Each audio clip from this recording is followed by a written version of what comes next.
Students, और बताइए क्या हो रहा है। जैसे कि पिछले वीडियो में आप लोगों ने ज्योमेट्री कंप्लीट कर लिया, तो 10th में लगभग हम लोग सारे सिलेबस डिस्कस कर लिए चैप्टर। बस एक ही चैप्टर बचा हुआ था 14 प्रोबेबिलिटी। आज हम लोग उस चैप्टर को डिस्कस करेंगे। प्रोबेबिलिटी का मतलब होता क्या है? पॉसिबिलिटी। पॉसिबिलिटी मतलब संभावना, मीन्स चांस। अगर आप मान लो एक कॉइन को ऊपर फेंकोगे तो कोई हेड बोलता है, कोई टेल बोलता है, एक चांस है। हेड भी आ सकता है, टेल भी आ सकता है। कोई ये गारंटी नहीं कि कर सकता है कि हम जब फेंक रहे हैं तो ये हेड आ रहा है या टेल आ रहा है। यानी ये कि एक पॉसिबिलिटी, एक चांस है। इसी को हम लोग जानेंगे आज और समझेंगे कि प्रोबेबिलिटी है क्या, उसका डिफिनीशन क्या होता है, उसका फॉर्मूला क्या होता है, उसका एक स्केल है, स्केल क्या होता है, उसका वैल्यू कहाँ से कहाँ तक जाता है, एंड सो ऑन। बहुत सारी चीज़ को उसको डिस्कस होगा। तो चलिए हम लोग स्टार्ट करते हैं चैप्टर 14 प्रोबेबिलिटी। ओके, तो देखिए इसमें प्रोबेबिलिटी का मतलब क्या होता है। तो प्रोबेबिलिटी मीन्स होता है पॉसिबिलिटी। प्रोबेबिलिटी का मीन्स क्या होता है जी? पॉसिबिलिटी। पॉसिबिलिटी मतलब संभावना, चांस। आ भी सकता है, नहीं भी आ सकता, उसको हम चांस बोलते हैं। तो वही कर रहे हैं पॉसिबिलिटी। और इसको देखिए क्या कर रहे हैं। It is a branch of mathematics. Mathematics का एक ब्रांच होता है दैट डील, जिसमें हम लोग क्या डील करते हैं, with the occurrence of a random event. कोई इवेंट के आने का क्या संभावना है, क्या पॉसिबिलिटी है। ये मैथ के जिस ब्रांच में हम लोग डिस्कस करते हैं, डील करते हैं, उसको हम लोग क्या कहते हैं, पॉसिबिलिटी कहते हैं। ठीक है, पॉसिबिलिटी मैथमेटिक्स का वो ब्रांच है जिसमें किसी घटना के होने की क्या पॉसिबिलिटीज होती हैं, उसको हम लोग स्टडी करते हैं, डिस्कस करते हैं। उसको हम लोग क्या कहते हैं, प्रोबेबिलिटी कहते हैं। तो कोई भी घटना हो, जैसे उसका प्रोबेबिलिटी हो गया पी ए। हम लोग जनरली इसको लिखते हैं क्या, P A, probability of event A. Event A, तो पी ए का फॉर्मूला क्या हुआ, number of A by number of S.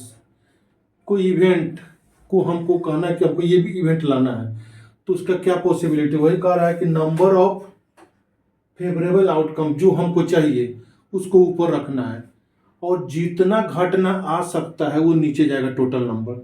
तो वही number of A by number of S. Number of A हुआ the number of favourable outcomes, और number of S क्या हुआ, the total number of event in the sample space. जैसे हमने एक सिक्का फेंका, तो हमने बोला हेड, हमने बोला कि हो गया नंबर ऑफ ए, यानी हमको चाहिए हेड। ये क्या फेवरेबल इवेंट है। बट जब हमने फेंका तो क्या आ सकता है, हेड भी आ सकता है, टेल भी आ सकता है।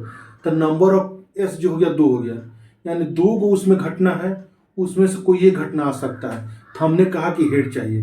तो अगर हेड आने के संभावना क्या होगी, तो N A by N S, यानी 1 एक हेड होता है और टोटल घटना 2 हो सकता है, तो 1/2 तो मेरा प्रोबेबिलिटी होगा। तो देखो इसमें एक चीज ध्यान रखना है, प्रोबेबिलिटी जो होता है उसका मिनिमम वैल्यू 0 होगा, मैक्सिमम वैल्यू 1 होगा। मतलब इसका जो स्केल है 0 to 1, न 0 से कम होगा, न 1 से ज़्यादा होगा। जनरली इसका 1/2, 1/3, 1/4 है, सो जो 1 से कम वैल्यू होता है। मैक्सिमम 1 आ सकता है और मिनिमम 0 आ सकता है। ओके, तो इसके बारे में हम लोग पढ़ते हैं। तो प्रोबेबिलिटी का मतलब समझ गए हैं कि प्रोबेबिलिटी मीन्स पॉसिबिलिटी हुआ। पॉसिबिलिटी का मतलब क्या हुआ, संभावना, एक चांस। तो मैथमेटिक्स के जिस ब्रांच में हम लोग किसी घटना के चांस के बारे में डिस्कस करते हैं, डील करते हैं, उसको हम लोग क्या कहते हैं, प्रोबेबिलिटी कहते हैं। जब फॉर्मूला होता है P A equal to N A by M S. Number N A मतलब number of A. Number of A का मतलब क्या हुआ, नंबर ऑफ फेवरेबल इवेंट। और नंबर ऑफ एस का मतलब क्या हुआ, the total number of event in simple space. Okay, तो हम लोग आगे इसमें बढ़ते हैं। इसका आपका 2 कॉन्सेप्ट है। कितने कॉन्सेप्ट है, 2 कॉन्सेप्ट है। ओके, एक तो क्या है कि प्रोबेबिलिटी जो होता है उसका जो वैल्यू होता है हमेशा 0 से लेके 1 तक होता है। ओके, और सेकंड क्या है कि sum of probability of event and its complementary event.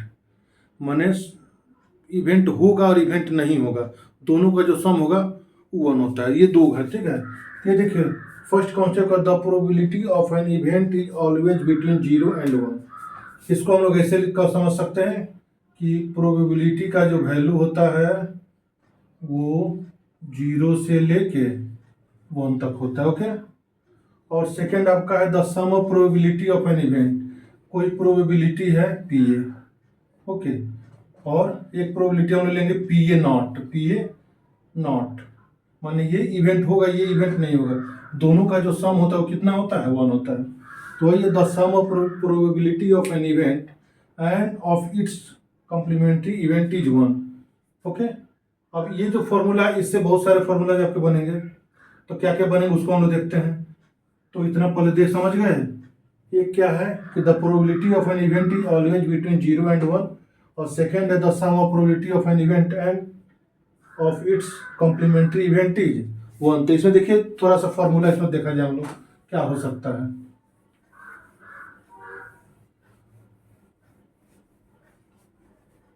तो यहाँ मेन आपका अभी जो देखे हम लोग कि P A plus P A not ये मेरा कितना होता है, 1 होता है। तो अगर पी ए नॉट हमको निकालना हो तो हम क्या करेंगे, 1 माइनस पी ए कर देंगे, और अगर पी ए हमको निकालना हो तो क्या होगा, 1 minus P A not. Okay, बस यही आपको जानना है, इसी के आधार पे आपको जो भी प्रोबेबिलिटी है वो हम लोग समझेंगे। तब हम लोग एक्सरसाइज इसका स्टार्ट करते हैं। ओके, चलिए कंप्लीट द फॉलोइंग स्टेटमेंट, हमको फिल इन द ब्लैंक्स करना। ओके, तो फर्स्ट आपका कह रहा है प्रोबेबिलिटी ऑफ एन इवेंट ई, क्या कह रहा है, कह रहा है कि probability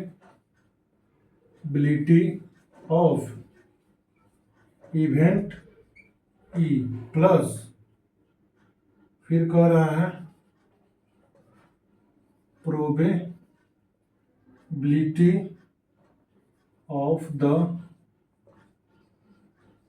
event not E. Event क्या कर रहा है, इवेंट कर रहा है नॉट ई, इक्वल टू क्या होगा, इक्वल टू क्या होगा, ये कह रहा है कि इसका वैल्यू क्या होगा। तो अभी बताएं कि प्रोबेबिलिटी ऑफ इवेंट ई और probability of the event not E दोनों मिलके कितना होता है जी, 1 होता है। प्रोबेबिलिटी और प्रोबेबिलिटी नॉट दोनों का सम मेरा कितना होता है, 1 होता है। अब देखो सेकंड नंबर आपका क्या कह रहा है, तो सेकंड नंबर आपका कहा the probability of an event that can not happen is कितना होगा, अगर कोई इवेंट नहीं होगा तो उसका आपको क्या होगा प्रोबेबिलिटी, तो उसका प्रोबेबिलिटी होगा 0, उसका प्रोबेबिलिटी कितना होगा 0। फिर कह रहा है सच है इवेंट इज कॉल्ड, उसको हम लोग कौन इवेंट कहते हैं, तो इम्पॉसिबल इवेंट, क्या कहते हैं हम लोग, इम्पॉसिबल इवेंट। ओके, समझ रहे हैं ना। क्वेश्चन आपका कह रहा है the probability of an event that can not happen is, जो इवेंट नहीं हो रहा है उसका प्रोबेबिलिटी क्या होगा, यानी प्रोबेबिलिटी नॉट क्या होगा, तो 0 होगा, कोई घटना ही नहीं हो रही है तो 0 हो गया। और जो घटना संभव उसको हम लोग क्या कहते हैं, इम्पॉसिबल इवेंट कहते हैं, क्या कहते हैं, इम्पॉसिबल इवेंट। थर्ड आपका देखो क्या कह रहा है, the sum of the probability of all the elementary event of an experiment is, total probability कितना होता है किसी भी इवेंट का, 1 होता है, कितना होता है, 1 होता है। और 4 नंबर आपका कह रहा है the probability of an event is greater than और इक्वल टू डैश, क्या होता है 0, या तो 0 होगा नहीं तो 0 से बड़ा होगा, 1 होगा नहीं तो 1 से क्या होगा, छोटा होगा। तो इसमें 2 को फिलअप कर रहा है। ओके, एक बार फिर से इसको हम लोग समझते हैं क्या कहना चाह रहा है। तो फर्स्ट कह रहा है आपका कि probability of an event E, probability of an event E plus probability of the event not E, the sum of probability of event और प्रोबेबिलिटी ऑफ नॉट इवेंट, उसका वैल्यू कितना होता है, 1 होता है। प्रोबेबिलिटी होगा प्रोबेबिलिटी नहीं होगा, दोनों का सम 1 होता है। सेकेंड कह रहा है कोई इवेंट अगर नहीं हो पाए तो उसका प्रोबेबिलिटी क्या होगा, 0 होगा, उस इवेंट को हम लोग क्या करें, इम्पॉसिबल इवेंट। और थर्ड जो आपका कह रहा है, तो थर्ड का the sum of the probability of all elementary event, total event कितना हो सबको ऐड करेंगे तो प्रोबेबिलिटी कितना आएगा, 1 आएगा। और 4 कह रहा है कि प्रोबेबिलिटी का वैल्यू कहाँ से कहाँ तक जाता है, तो 0 या उससे बड़ा, 1 या उससे छोटा, यही 4 हो गया आपका ऑप्शन। अब क्वेश्चन नंबर हम लोग 2 देखते हैं। क्वेश्चन नंबर कौन देखते हैं, 2 का फर्स्ट 2 में कह रहा है which are the following experiment are equally likely outcomes, इसमें कौन इक्वली लाइकली आउटकम्स है और कौन इक्वली आउटकम्स नहीं देगा। फर्स्ट कर a driver attempt to start a car, कोई ड्राइवर जो है कार को स्टार्ट करना चाह रहा है, द कार स्टार्ट्स और डज नॉट, तो स्टार्ट होगा और नहीं होगा, इक्वली लाइकली आउटकम होगा या नहीं होगा, ये पूछ रहा है। तो क्या लिखेंगे फर्स्ट का, it is not equally likely outcome. क्यों नहीं होगा, इसका रीजन आप क्या देंगे? तो it is depends on ability of driver and car. Car अगर पॉलिश खराब हो तो स्टार्ट नहीं भी हो सकता है, ठीक हो, तो फिर ड्राइवर को स्टार्ट करने आना चाहिए तो स्टार्ट होगा, नहीं आएगा तो नहीं स्टार्ट होगा। ठीक है, 2 का 1 क्लियर हो गया। अब 2 का 2 हम लोग देखते हैं। तो 2 का 2 हम लोग देखते हैं, इसमें फिर आगे क्या कह रहा है।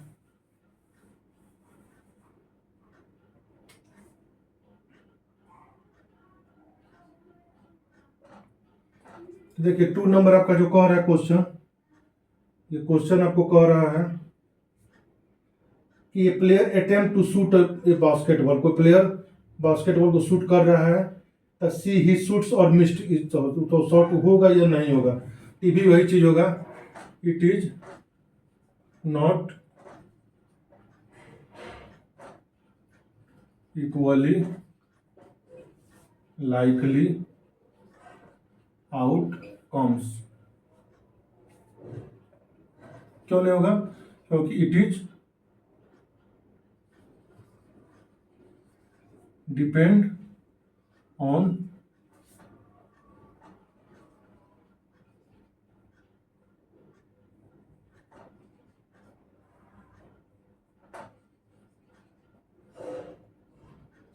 Ability of player. ये डिपेंड किस पे करता है? Ability of player. Player shoot करना जानता है तो शूट होगा, नहीं करना जानता है तो शूट नहीं होगा। अब जब बट थर्ड नंबर क्वेश्चन समझिए क्या कह रहा है। तो थर्ड आपका कह रहा है क्वेश्चन कि a trial is a made of answer of true false, true for answer is right और wrong.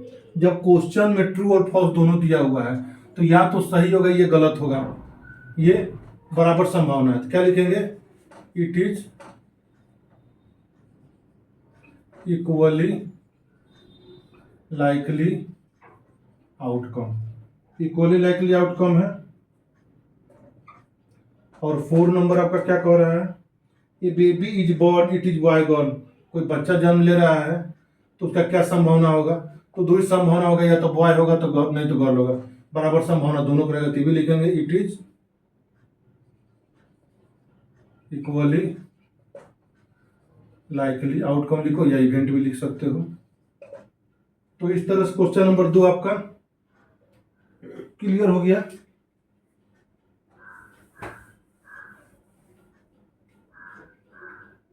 Question number 3 number question आपको क्या कह रहा है? तो 3 नंबर क्वेश्चन कह रहा है why is tossing a coin considered to be a fair way of deciding which team should get the ball of the beginning of the football game. Correct का इस क्यों कॉइन का जो टॉस जो हम लोग कॉइन करते हैं वो डिसाइड करता है कि बॉल पहले कौन स्टार्ट करेगा।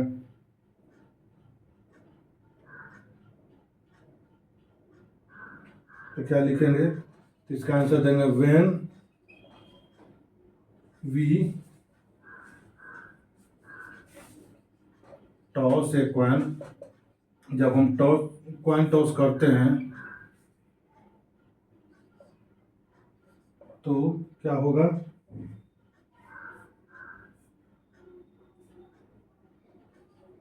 इट्स आउटकम ओनली टू, क्या क्या हो सकता है? हेड और टेल। यही दोनों में कुछ आएगा, या तो हेड आएगा नहीं तो टेल आएगा। यानी it is equally likely event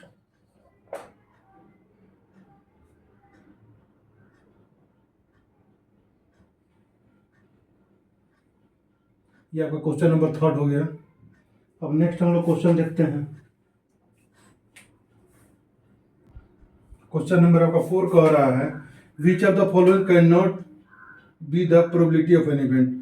कर इसमें कौन प्रोबेबिलिटी नहीं हो सकता है, इसमें कौन प्रोबेबिलिटी का वैल्यू नहीं हो सकता है। तो 2/3 हो सकता है, नहीं हो सकता है। तो न्यूमरेटर कम है, डिनोमिनेटर ज़्यादा नहीं है, वैल्यू 1 से कम है। और प्रोबेबिलिटी का वैल्यू हमने बताया 0 to 1 होता है, 1 से ज़्यादा हो नहीं सकता, तो 1 से कम ही हो सकता है। ये निगेटिव वैल्यू है, तो प्रोबेबिलिटी कभी भी निगेटिव नहीं होगा, ये वैल्यू मेरा पॉसिबल नहीं है। थर्ड 15%। तो 15% का मतलब क्या हुआ जी, 15% का मतलब 15/100, तो 5 3 जा 5 से 23/20। यहाँ भी देखो न्यूमरेटर कम डिनोमिनेटर ज़्यादा थी, वैल्यू प्रोबेबिलिटी का हो सकता है। 0.7 तो 1 से कम है, ये है, भी हो सकता है। तो बस यही -1.5 जो है वो आपका प्रोबेबिलिटी का वैल्यू नहीं हो सकता। ओके, अब नेक्स्ट क्वेश्चन हम लोग देखते हैं, क्वेश्चन नंबर 5। क्वेश्चन नंबर 5 आपका क्या कह रहा है, तो क्वेश्चन नंबर 5 आपका कह रहा है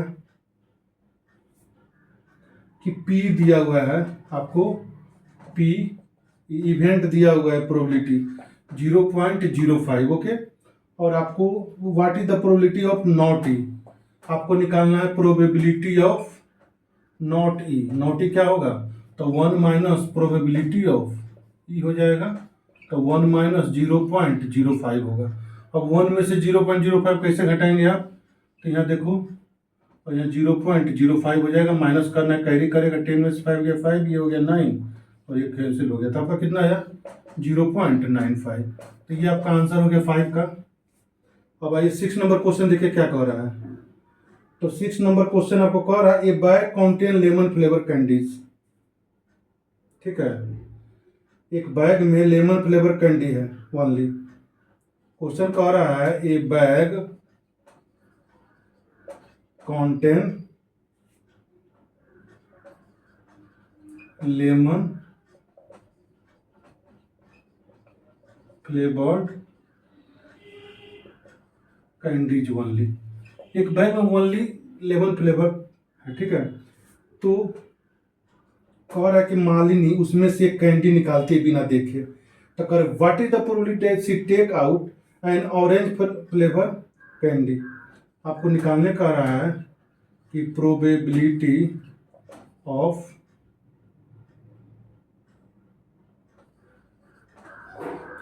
takes out orange flavour candy. तो कितना होगा जी, तो बैग में सिर्फ लेमन फ्लेवर है, तो ऑरेंज फ्लेवर है ही नहीं, तो निकलेगा कहाँ, तो इसका प्रोबेबिलिटी क्या होगा, 0 होगा। तो वही जब सेकेंड नंबर कहेगा कि probability, okay, probability of tax, इसको थोड़ा सा मिस हो गया, probability of tax out lemon flavoured candy. एक ही कैंडी निकाल रहे, कितना निकाले, एक, तो उसका क्या होगा, प्रोबेबिलिटी 1 होगा। तो ये क्लियर हो गया। कर एक बैग में टोटल लेमन फ्लेवर कैंडी है, तो मालिनी जो है वो बिना देखे उसमें से कैंडी निकालती है। तो कह रहा है प्रोबेबिलिटी बताइए कि वो जो निकाला हुआ कैंडी है ऑरेंज फ्लेवर का है। तो बट बैग में जब ऑरेंज फ्लेवर है ही नहीं, तो ऑरेंज फ्लेवर कैंडी निकलेगा ही नहीं, तो उसका प्रोबेबिलिटी क्या हो गया, 0। लेकिन जब कह रहा है कि आपको लेमन फ्लेवर निकालना, तो एक ही निकाल रही है, तो प्रोबेबिलिटी क्या हो जाएगा ये। तो इस तरह से प्रोबेबिलिटी आज हम लोगों ने स्टार्ट किया, कुछ क्वेश्चंस भी डिस्कस हम लोगों ने कर लिया। अब नेक्स्ट क्वेश्चन हम लोग आगे वीडियो में देखेंगे। Thanks for watching, bye.